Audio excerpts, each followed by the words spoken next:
Good evening. Good evening, good evening, good evening.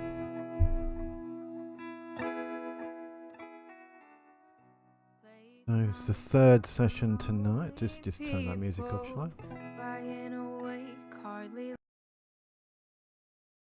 Third session tonight. Talking about Adam Curtis. Can't get you out of my head. Philosophy.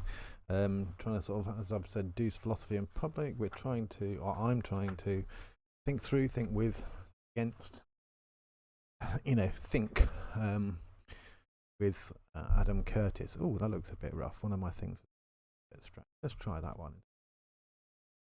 I think, yeah, I've got various. I've started on a new layup. I tested earlier, but so yes, tonight I'm going to talk a little bit about dreams.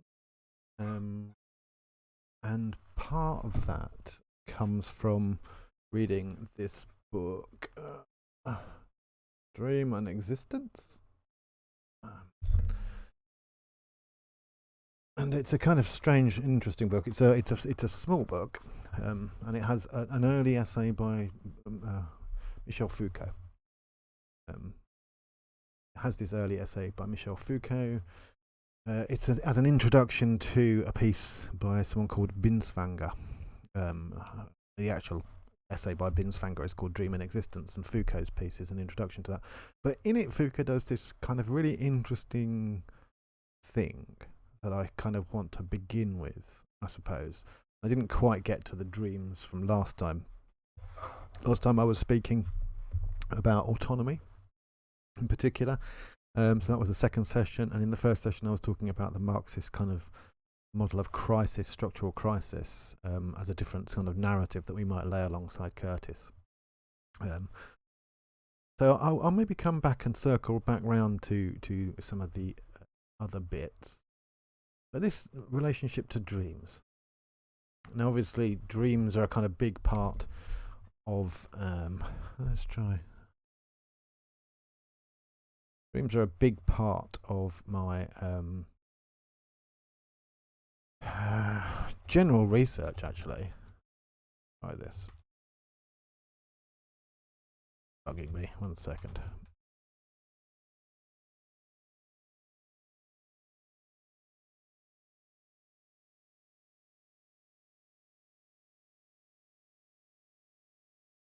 There we go.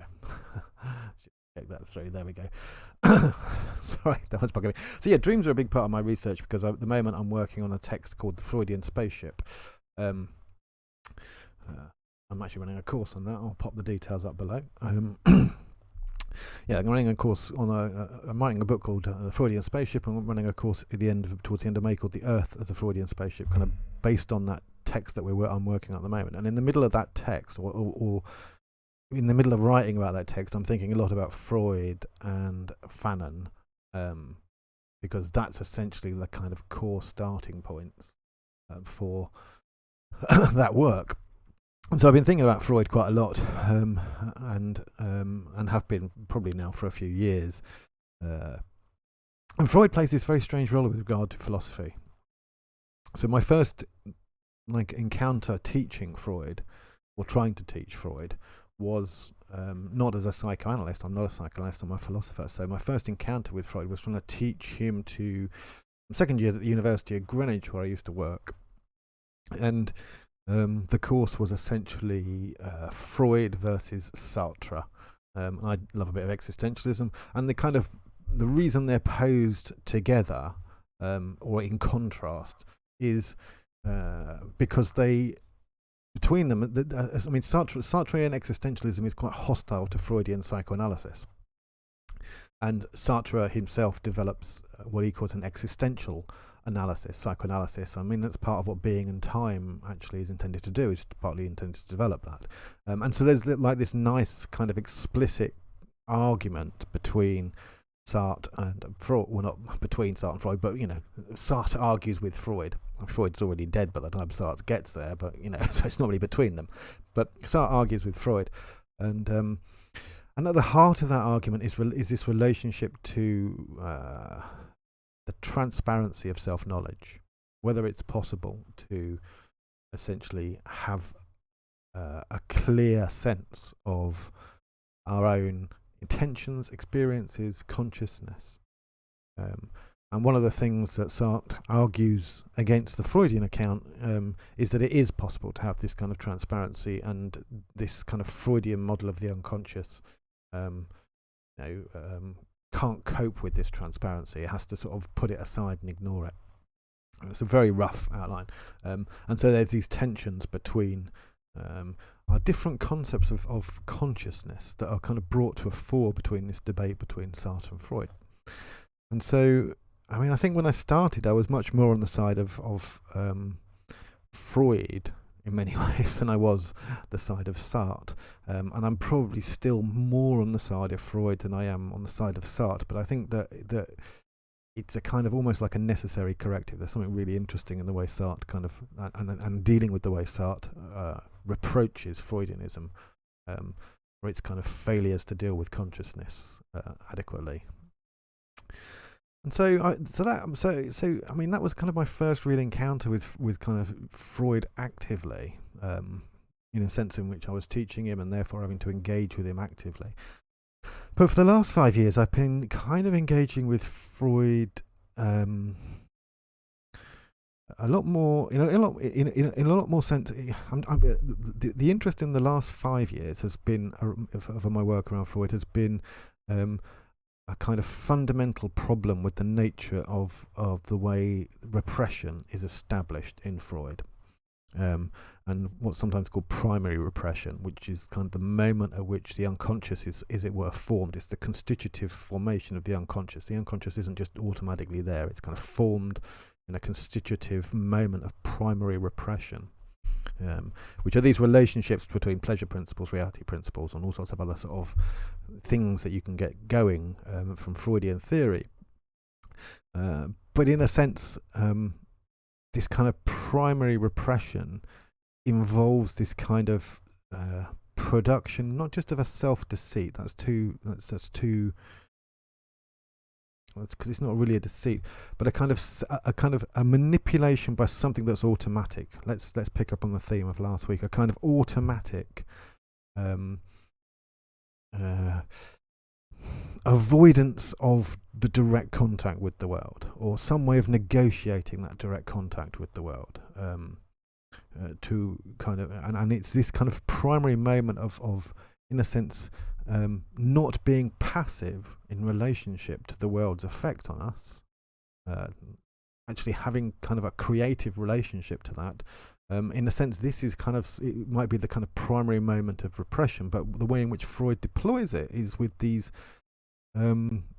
very restrictive, punitive kind of metaphors. A censor, someone blocking a door or expelling someone from a house, that they're no longer welcome in. He has these kind of very punitive kind of ways of constructing his sense of repression, or primary repression, rather than this kind of creative way that I've just posed it as. And so I think that's kind of my tension with Freud at the moment, is I'm interested in this kind of possibility of what's called repression there, being a kind of creative way of dealing with the world, something in a sense that has that is not it's not just a punishment technique, it's a technique for dealing with things, and so the unconscious there would arise as a kind of a product of this attempt to creatively deal with the impingement of the world when we can't get away from it, or when we're left feeling helpless, or something along those kind of lines. As I say, it's a little bit, specifically in terms of the work on the Freudian spaceship, what we're doing there is trying to extend beyond the human condition to what Achille Mbembe has called the terrestrial condition, and trying to sort of extend the account that Freud gives with the help of Fanon beyond the human consciousness into a much wider kind of interplay between organisms and communities on the Earth. But that's for another time. So anyway, so the point of talking about that was to sort of give a little bit of background that there are lots of different ways in which you might engage with Freud. you might engage with it in terms of Sartre. You might engage with it in terms of the concept of his repression. More likely, if you're engaging with Freud, you'd be engaging with Freud, probably from something like a therapeutic position, or some kind of position in which you might be engaging, in terms of practices of counselling or therapy. Or alternatively, you might be engaging with Freud as a way to read texts, as a way to kind of uncover subtext. It's a very simplistic way perhaps of putting it, but I think that's often one of the ways in which it's used. And so it's kind of always interesting. It's always important to try and think, because Freud can be dealt with in so many of these very different ways, and because it's kind of applied in so many very different ways. It's always kind of important to try and work out what we're doing when talking about Freud. And in this case, one of the reasons I think Freud is worth bringing in is because the Curtis methodology, the Curtis way of doing things that is displayed in Can't Get You Out of My Head is a little bit like dream work, I think. And I think it's this relationship to the dream that makes us think, okay, if Freud is the interpretation of dreams, Freud is one of the big names when it comes to the notion of dream. And so if we're going to talk about sort of Curtis as kind of developing something like a dream work, then Freud might help here. So that's kind of the interest here. So it's to do a lot with what we might say about the nature of dreams. And here I'll just make the point sort of at the start, as it were, that needs argument, needs filling out, needs sort of an account of why it might be the case. But I'll just try and state it as boldly as possible.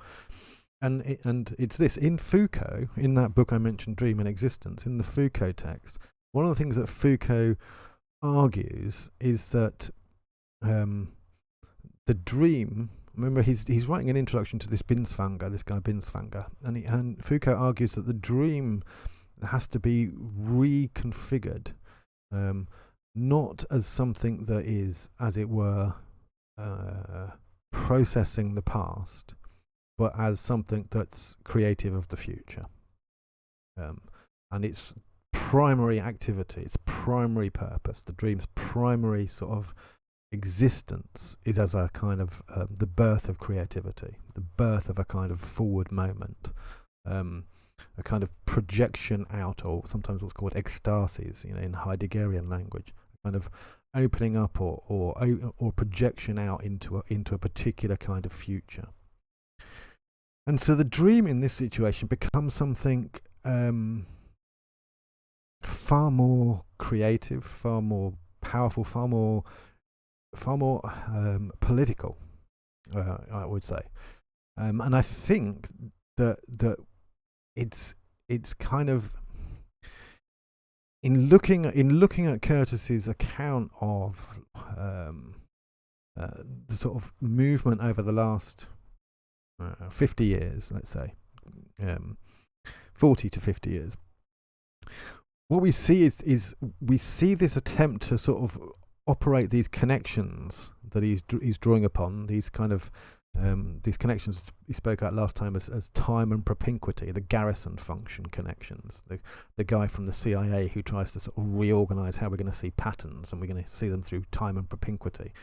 And so Curtis is trying to sort of use something like that method. At the same time, it's a kind of dream processing method. It's as though trying to allow the elements of the story to all become layered on top of each other, rather than some separate, distinct moments as part of a singular narrative. What we have instead is this kind of multi-layered picture, this filling out of a picture, and it's that kind of multi. It's like double and triple and quadruple exposures. You begin to sort of build up a bigger and bigger picture as you kind of try and work through some of the things that have been taking place as though you were living in a dream, as though, and that seems to be something that occurs quite, to me quite often when I'm watching Curtis. It's this sense in which the narrative is there almost as though it can wake us up, and it's kind of saying these things happen to you as though you were living in a dream. And so there's a sense that, I mean, there's very much a sense, and obviously the sort of historical narrative there gives it this as well. There's very much a sense there that the dream work of the Curtis kind of dynamic is to enable us to kind of to work through what's happened to us, to work through the trauma, if you like, of the past, that imposition of the past upon us, and to work through that so that we can somehow wake up. And I think this sense of a dream is, you know, this sense of the dream as a kind of working through of things, I think, is a really important element of what no doubt dreaming does. I mean, I wouldn't want to say that that's not what it does, but I think one of the things that is implied by this is that in a sense the dream is always a kind of it's always placed in a kind of passive role. Let me just switch there a moment. So I'll come back to this kind of the passive or creative role of the dream, because I think that's kind of what I'm interested in at the moment. But I just want to refer this to so some of the sort of, and I can't actually see chat and stuff at the moment, I'm afraid. So I wonder if that makes any difference. But one of the things I want to like just mention is, I mean, I got some interesting feedback from Machinadus. He sent me a half-hour video feedback and another little 3-minute piece, and there was some really interesting stuff on that. And he used a lot a concept of digestion, and he was sort of talking about the way in which the Curtis is a kind of a breaking of the spell. It's and this sort of way of us digesting things that have happened around us in the world, and the narratives that have been constructing around us, and that if we, and again, as part of that kind of digestive process, and there's a very, very strong sense in which I kind of really like that. I really like this idea of digestion, the indigestible, and this kind of difficulty that we have in trying to think about something, often because it's a kind of indigestible thought. But there's something, again, that I don't want to resist or don't want to ignore, but that I kind of want to think, well, in a sense, digestion is still that moment at which there's a kind of passive moment after input, after having eaten. And again, even the moment of eating comes after having grown, after having found the food. And so there's this active, and then there's this kind of passive moment. And this is why I was thinking about the terms autonomy and autonomic, or autonomy and the automatic. Or we can think of that passive moment, or what might be described as a passive moment, as a moment at which the automatisms kick in. And so processing and dream work in that sense is a moment in which, in a sense, we allow the automatic processes to, as it were, be given. We give them autonomy in order to allow us to learn, in order to allow us to move forward, and we allow these kind of, these processes to operate because we gain benefit from them. So when someone says, for example, something like, maybe I just need to sleep on it, when they're thinking about a troublesome idea, or they've got something that they don't want to rush into, part of that, obviously, they might be thinking, well, the dreams can talk to me, or I just need a little bit of time so that I get a second thought, all this kind of stuff.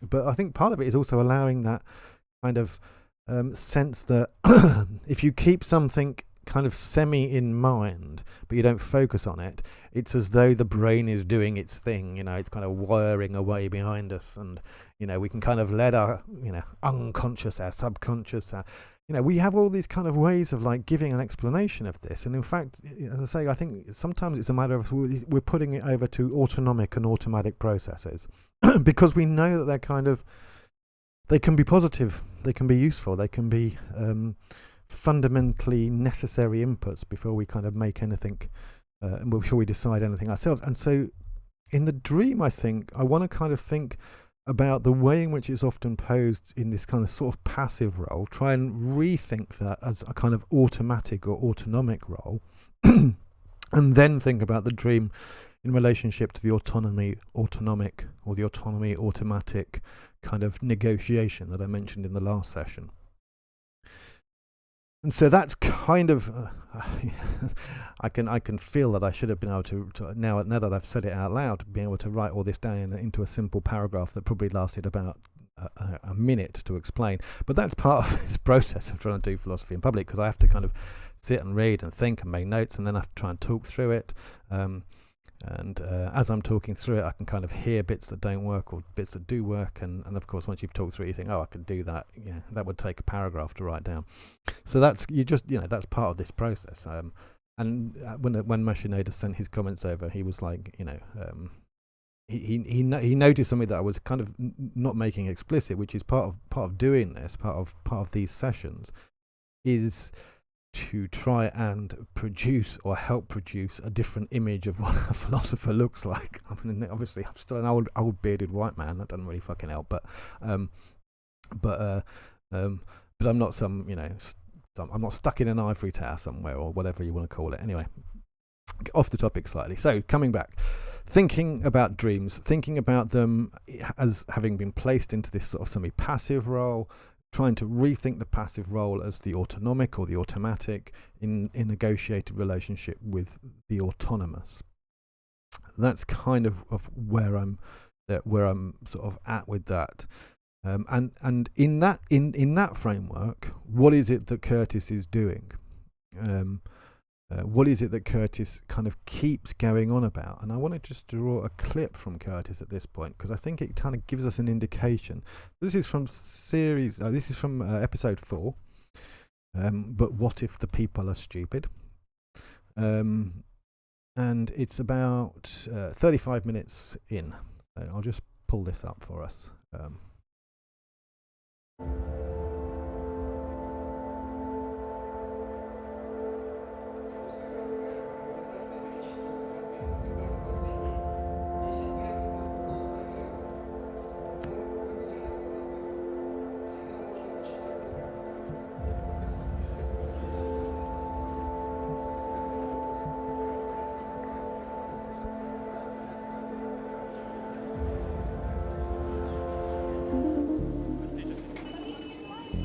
Boris Yeltsin was the president of the new Russia.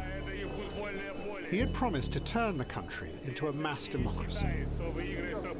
Yeltsin appointed a group of young technocrats, and they set out to do this through what they called shock therapy, advised by Western bankers and economists. They believed that they had to move fast, because the communists might try and take power again. But behind it was a grander, utopian idea, that it might start the spread of democracy all around the world.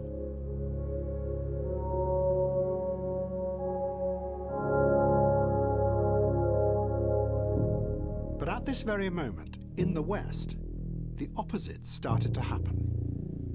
The whole idea of mass democracy began to be questioned and undermined from inside the political establishment itself. It began almost unnoticed, hidden behind the wave of enthusiasm after the fall of communism. But a political scientist called Peter Mayer has argued that what happened in the 1990s was that the old idea of democracy started to disappear in the West. And it was replaced by something else, which we haven't fully comprehended yet, or even seen, because it is outside the old categories of politics. Western politicians, Mayer said, literally changed their roles. They gave up being representatives of the people, and instead they became the agents of a new bureaucracy, which was rising up and promising that it could manage the dangerous and unpredictable force of individualism better than the politicians could. Just as the activists in China had found with Chai Ling, individualism and its drive to self-actualization can corrode and eat away at the collective power of mass democracy. Peter Mayer said the same was now happening in the West.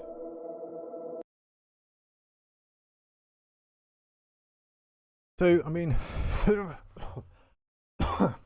one of the things that's kind of funny about that clip, in a sense, is that, you know, we have all the kind of archetypal elements of a classic Curtis moment.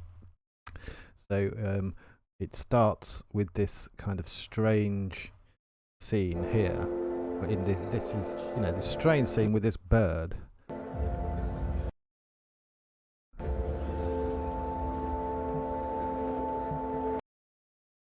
And you think, you know, this is a kind of really odd. Here it is just a little bit earlier.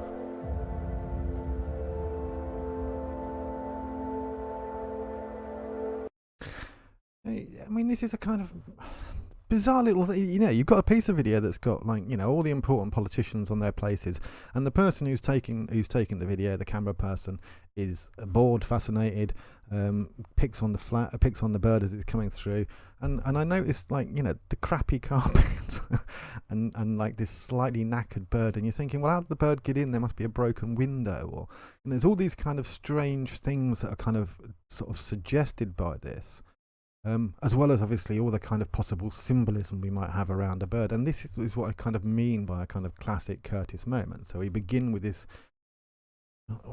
poetic image, in a sense, this image that holds more in its details and its kind of punctum moments, to use a phrase from Roland Barthes. You know, like the knackered carpet or something like that. It holds more in those kind of moments than it does in the sort of manifest image that you're given to it. And so you have this kind of very classically kind of manifest latent distinction between what we're seeing and what's kind of actually going on, the kind of the hidden symbolism and all this kind of stuff. And then it goes through, then this process goes through a kind of conjunction moment. So at the end, you know, Boris Yeltsin's doing this thing at the, you know, he's trying to get democracy into the old Soviet Union, and at the same time, this notion of democracy is being kind of thrown out in the West. And this is another kind of classical Curtis kind of moment. So those I mean, what's interesting is that two of the most important moments in the Freudian theoretical edifice are moments of condensation and the moments of dispersal, or moments of these kind of moments of turning together and splitting apart. And you have this kind of process that Curtis wants to do. He wants to bring together things. He wants to be able to condense things. And it's, you know, this constant sort of, at the same time, this and this kind of bringing together of moments, this moment with Yeltsin and this moment with Clinton, as he's going to go on to talk about, in which two different dynamics, two different ways of thinking about the world, both taking place at the same time, are not opposed, but they're kind of brought together and laid together as somehow the manifest content of some other process that's taking place. So this is what I mean by kind of the use of Freudian dream kind of work, or dream work, in Curtis. And I think what Curtis is doing in the positive sense, or that we can take as kind of helpful or useful or interesting for us perhaps, is that he's offering us a new collection of, offering us a collection of new materials to dream with.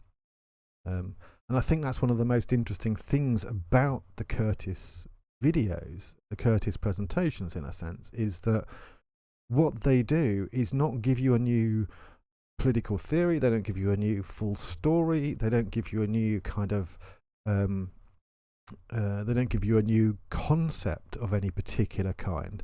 But what they do is they bring forward a bunch of material that has kind of dropped out of our dream work and it places it back into our dream work. What do I mean by that? Well, not just in the sense in which, you know, we might have our night dreams filled with new images. There is an element in which Curtis's work is bringing forward new images that might begin to fill up us at night and give us all these kind of strange nightmares or something. I don't quite mean that. What I kind of mean is like the dream work that goes on during the day. The dream work of what some people might call ideology, or the dream work of what some people might call our paradigm, or the dream work of what some people might call our reality tunnel. And this kind of this element of the dream work, I think, is much more closely connected to the technology that he's beginning to analyze. And so I think there's again going to be a kind of curious tension, because there's a sense in which the need to recover some of this material that Curtis puts forward, the need to sort of bring it back into our consciousness so that we can then, as it were, have it in our daydreams, so it can occupy part of our daydreams. The need to do that is in part almost exacerbated by the dispersal of knowledge in terms of the internet, and what people often think of as their own little bubbles. You often hear these notions of echo chambers, and in a sense, I think one of the things that's noticeable about the internet is the enormous multiplication of streams of thought, streams of cultural thinking, streams of kind of mimetic dream activity, if you like, in which people kind of live in their reality tunnel or their echo chamber, whatever people want to call them. Realistically, we're talking about particular contexts or particular kind of life frames, if you like. And so I think what Curtis is doing is trying to bring back some of this imagery into our daydreams at a point in which those very daydreams are kind of being split apart and splintered into many different forms. Partly through the very technology that in a sense Curtis is kind of harking back to, because Curtis is using televisual image technology. Obviously it's kind of now on the internet, but one of the things that was noticeable about televisual imaging was the way in which it was quite unificatory, the way in which people sort of were kind of drawn into a very small number of channels. And so it kind of coordinated itself. And one of the dispersal factors that takes place with the internet is a loss of kind of common memories, common histories, common narratives, as we have multiple narratives developing. And so in a sense, Curtis is trying to sort of bring back or bring into our dream work images that that would be useful and effective if we were still in a time of mainstream television. But which, in time of internet, in the time of multiple narratives, multiple dreams, multiple conspiracies, multiple threads, in this new time, where the story is never singular, what actually happens is that Curtis kind of sort of slips into looking very much like the same kind of conspiracy theorists that he's fundamentally kind of criticizing in many ways. And so you have this really difficult. We have this really difficult kind of tension of wondering how on earth, whether in a sense we've been swamped with imagery, swamped with these stories, whether the sort of notion of being able to dream and think together has been kind of transformed. Buzzy. Whether that's been transformed and somehow we're left in this kind of this Tower of Babel, this kind of everyone's got their own language, everyone's got their own opinions apparently, and everyone's opinions are valid apparently, and so we end up with this kind of for everyone another world, for everyone another story, for everyone a kind of an individual line of thinking, and this, obviously, again, this is part of what Curtis is trying to argue. He's trying to argue this corrosive power of individualism, as he mentioned in that particular segment, and yet there's this constant tension about well, how are you able to sort of articulate this, aren't you? Because you're just going to end up being put back into you're going to become a little bubble of the Curtis, the Curtis narrative next to 101 other kind of varieties of narratives. When in fact, presumably, the intention is to try and cut across the multiplicity, or to suggest something that we can take to be a collective experience. So let me try and sort of. This may be a way of thinking about this. So dreaming often is thought of obviously as an individual activity, and yet most of us would probably fairly easily acknowledge that, in a sense, the individual is just the site of some other process that's taking place. So even in a classical Freudian dynamic, the other processes that are taking place are processes that are sort of, in a sense, at the biological level almost, and processes that are like like a structural level for the culture. So processes that aren't individual, but they kind of are flowing through us, and they're instantiated or they're expressed as in the individual. And so understanding the process is more important in a sense than understanding the individual. Not that the individual is unimportant, but the individual is kind of like, in a sense, inside that process. And so one of the things that Curtis presumably wants to sort of develop is a sense in which that being inside a process, that being part of a collective process, a way in which that can be somehow retrieved, or a way in which that can be somehow redeveloped as a counterpoint to this pernicious or toxic individualism.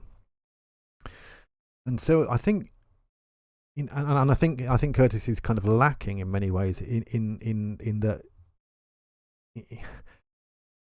I mean, this is a strange thing. He's kind of lacking in many ways in that it's almost impossible for him to do that using the medium of the BBC mainstream television, and yet at the same time, it is possible for him to do that if, as what happens takes place, happens, which is that output on the mainstream BBC, this kind of singular narrative dominant place, this one that wants to establish, the narrative of the British cultural scene almost. If he puts it out on there, and then lots and lots of different people pick it up and use it, and I think that's part of what we're doing here, is trying to pick up and use it. But we still don't have a place in which that if we come from that kind of singular narrative, that kind of constructive engagement in collective discussion, we don't seem to still have any place in which that can then come back in again, in which those collective voices can be heard. And I think this speaks to what I kind of mean, or what's interesting to me about dreams. Because the dream is the most interesting when you talk about it. Whether you talk about it in the morning with your friend, or whether you talk about it a few weeks later, but the dream is always the most interesting when you're talking about it. And even for those of us who sometimes try and manipulate or play with our dreams, I come from a sorcery background, as people know. I sometimes try and do that. Even then, it's kind of most interesting when they begin to seem like they're in conversation with other things you're doing. And at that point, the dreams become dreams become interesting when they're in conversation, when you're talking about them. And I think one of the things that is one of the things that's kind of shown about interesting dreams, in a sense, I think from our experiences of them, is in a sense how little they belong to us. And how much we belong to them. And I think this is part of trying to reorganize or rethink the way in which dreams are conceptualized as passive, or processing sort of moments for past experiences. When it's, as I say, in fact, I think there's something else going on.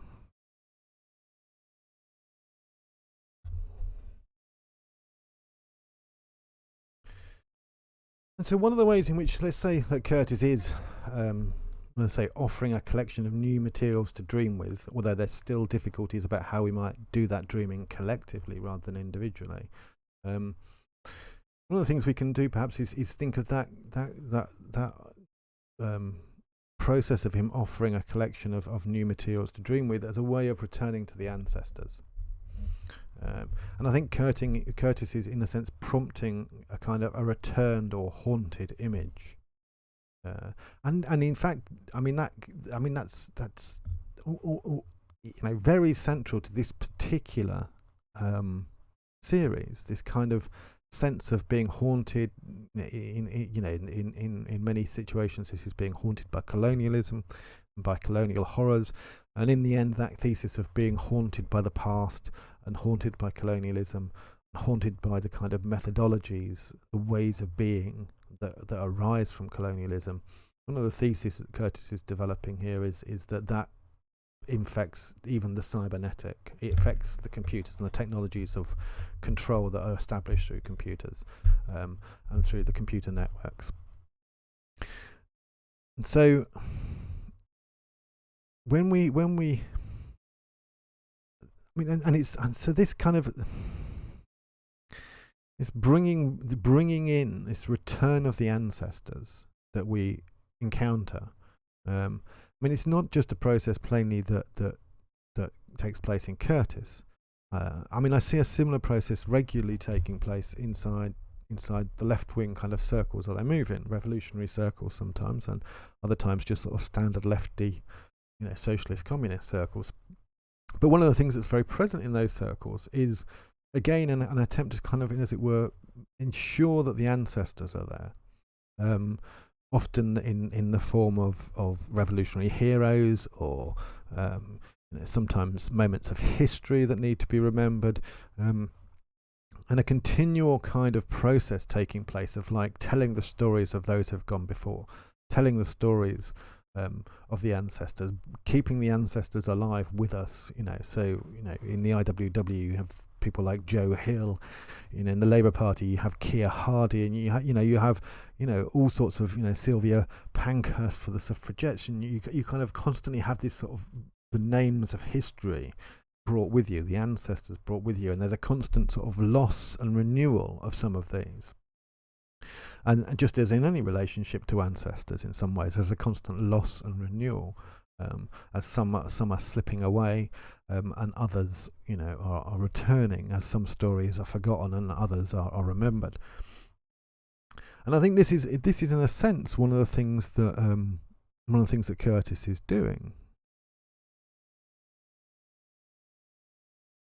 And if he's doing that, if he's enabling some of the ancestors to return, I suppose, and this again speaks to this kind of issue with time, or the way in which we're going to think about things temporally, the kind of lines of dynamic that might be coming out of them.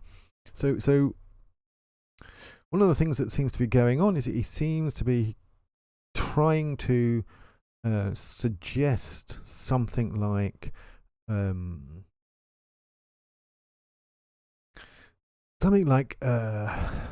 the contemporary managerial class, bankers and technocrats, using the means of cybernetics, both as theory and as practice, operates with an empty history. It attempts to operate as though it is a kind of an ever-present moment of now that is simply bounded by its internal capacities to regulate itself, its internal kind of consciousness or self-consciousness, and it's not trapped, it's not caught in the ideologies of the past or in some baggage that we think is there. And it's interesting that kind of tone of New Labour, modernisation, the tone of and this is not the tone of progress, that's a slightly different discourse, but this kind of tone of the contemporary moment, and that kind of it's never as a contemporary moment amongst other moments, in particular never as a contemporary moment that's obviously going to be history at some point and is going to be in the past at some point. And so you live, this I think is part of Curtis's kind of argument, is that we're encouraged to live in this ever thinner present that constantly tries to forget all these other elements of the past. And that forgetfulness occurs through a kind of processes of rejection, processes of fashion and style, processes of academic,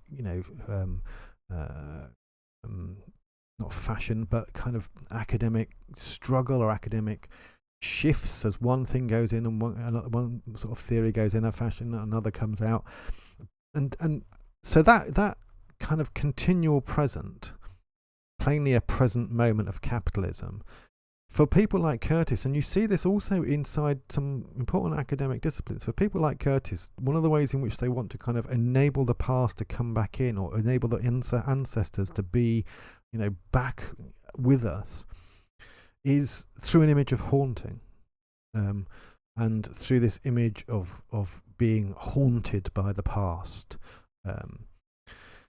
And this, I was reading something by.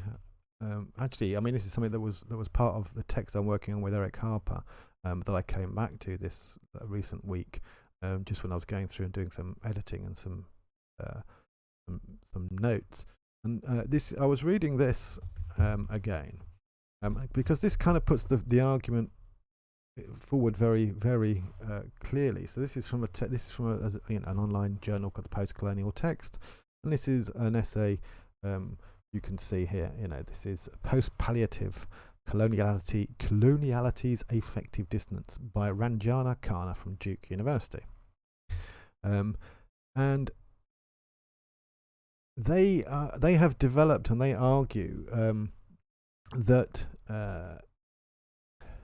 in a sense, post-coloniality is a discourse of melancholia. And they try and make this important distinction between melancholia and mourning, and part of this is a way in which they try to, as I say, I think this is a dynamic of enabling the past to be kind of reattached to the present. But it has for someone like Khanna a much more kind of radical, a radical kind of element to it. So. This is a little bit that I'll just read out here. I'll just bring this up. So this is Ranjana Khanna.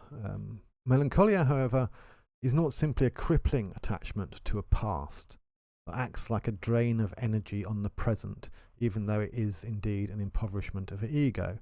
Rather, the melancholic's critical agency and the peculiar temporality that drags it back and forth at the same time acts toward the future. Freud could not resolve his notion of melancholia entirely during his career. After elaborating the term in relationship to mourning in 1917, in which the critical agency associated with melancholia is understood in terms of a diseased conscience, he discussed it once more in relation to the forming of group identity and group leaders in 1921. In Group Psychology and the Analysis of the Ego, he proposed that the individual's relation to the leader emerges from the splitting of the ego that he had described as being present in the melancholic. The ego splits between that which criticizes and that which is criticized in relation to a disappointed ideal. And I think that split between that which criticizes and that which is criticizing,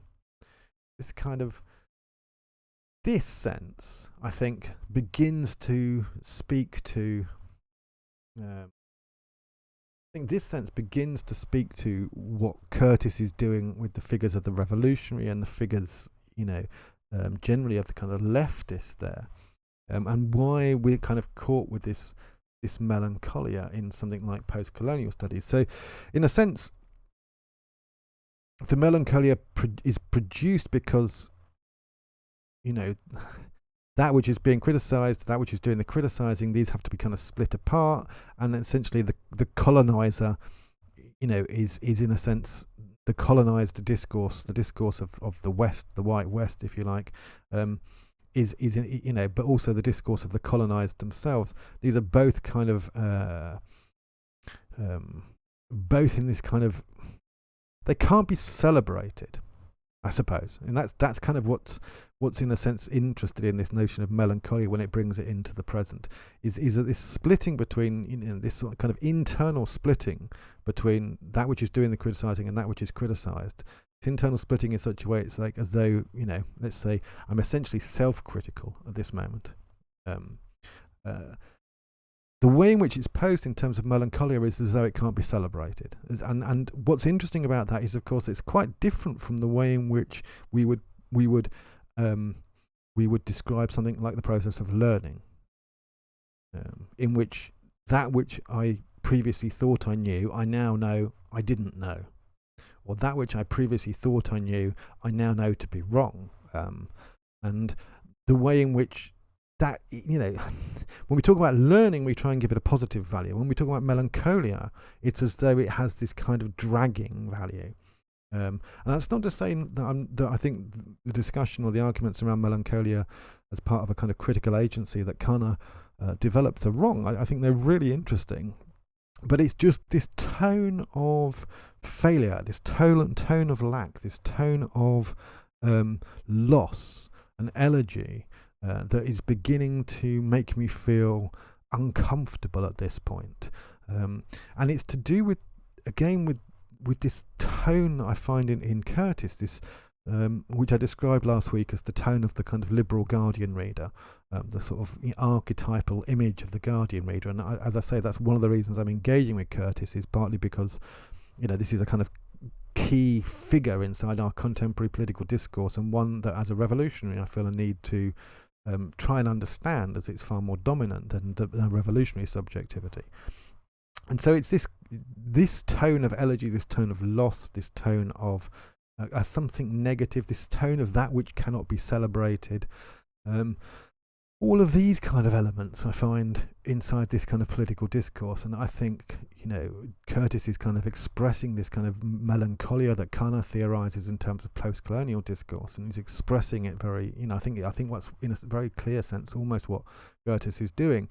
And yet, is there no other way we could maybe think about that? And as I say, I would suggest learning as a possible way of beginning to think differently about that. So a lot of this comes down to kind of relationships to time, to a way in which critical thinking often seems to be more focused on what's happened than what could happen, more focused on the past than the future, crudely put. And when it does deal with the future, it often deals with that future in terms of loss. I mean, I'm thinking here of like very prevalent work around Mark Fisher, who's a comrade of mine in Plan C. Whose work is really interesting, but the kind of loss that's often associated with capitalist realism, the loss of a future that's imaginable beyond capital. And so I think this is still a kind of key moment in which the celebration and joy of life in the face of capital, an anti-life force of the greatest order, needs to still be found, because without the celebration and joy of life, the moment I would call the communist moment, or the moment that other people might think of in humanitarian or humanistic terms, but essentially a moment when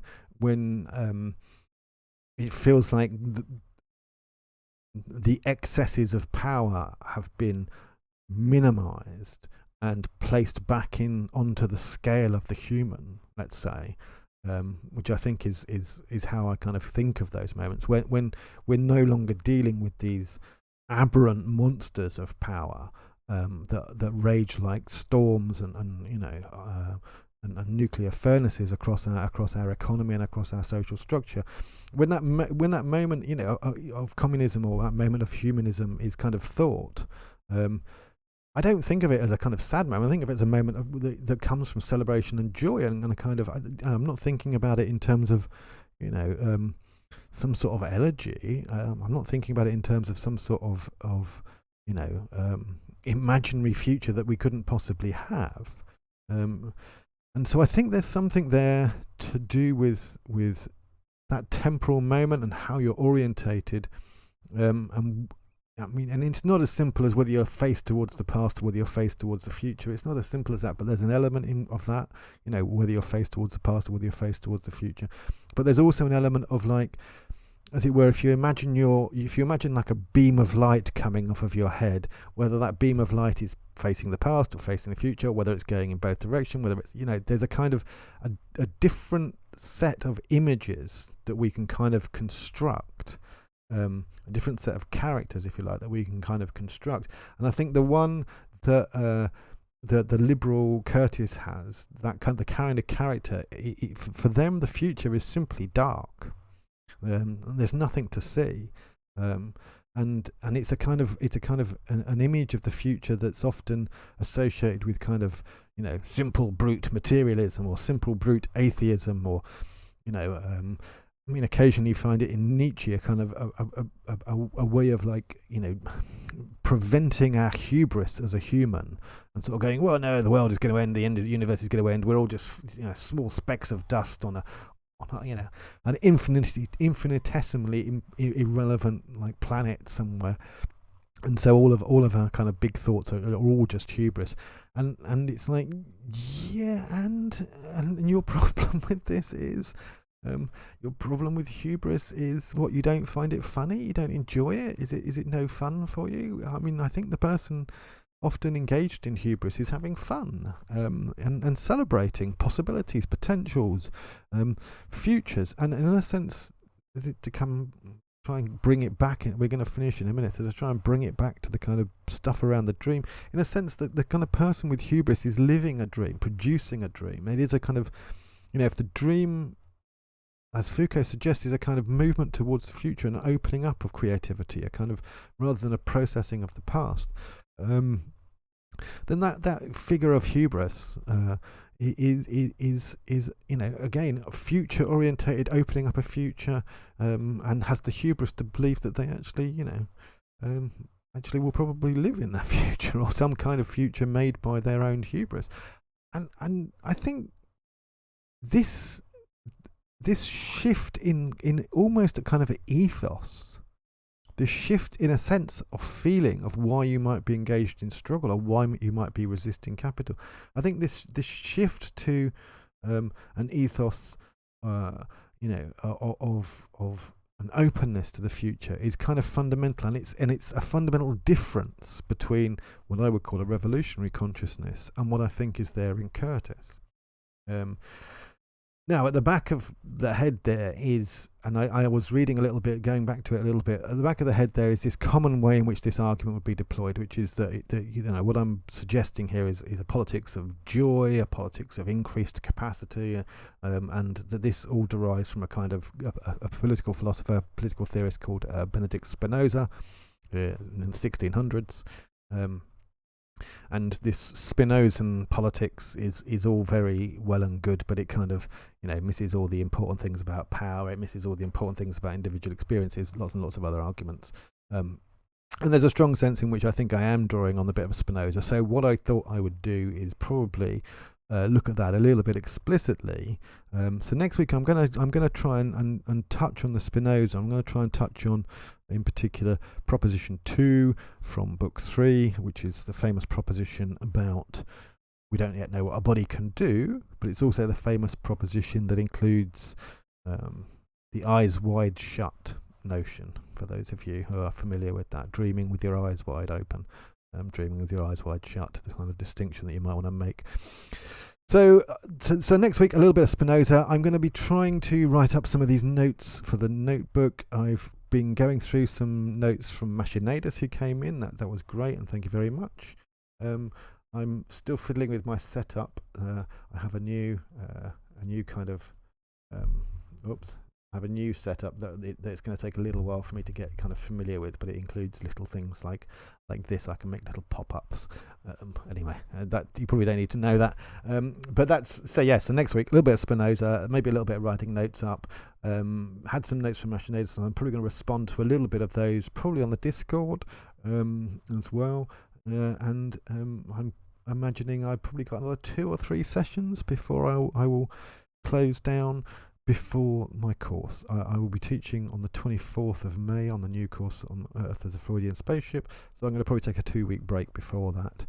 So I've probably got another couple of sessions, and so I'm going to continue just fiddling around with Curtis and stuff that I'm thinking alongside and with and against him.